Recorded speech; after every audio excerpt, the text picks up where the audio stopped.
Hindi kayo makakalagpas sa akin, Sir Shino. Ginulat mo ako. Hindi ka naman nagpapakita ng ganitong determinasyon dati. Akala ko hindi ka interesado sa exam na katulad nito. Baka naman po, sir, yun ang dating ako.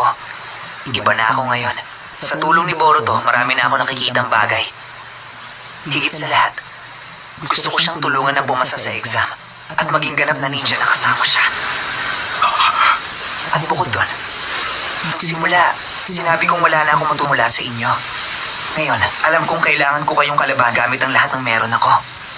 Mukha yatang kailangan kong seryosohan ang pag-aarap natin ito.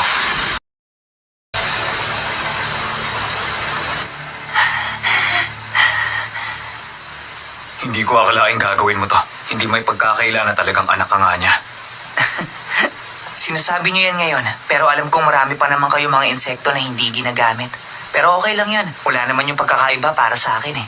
Alam mo namang hindi ko kayang patayin ang sarili kong estudyante. Marami ka bang kailangan gawin para sa exam na ito? Sige na, umalis ka na. Opo. Pero malakas ang kutob kong natapos na yun ang pasaway na si Boruto sa mga oras na ito. Imposible yon.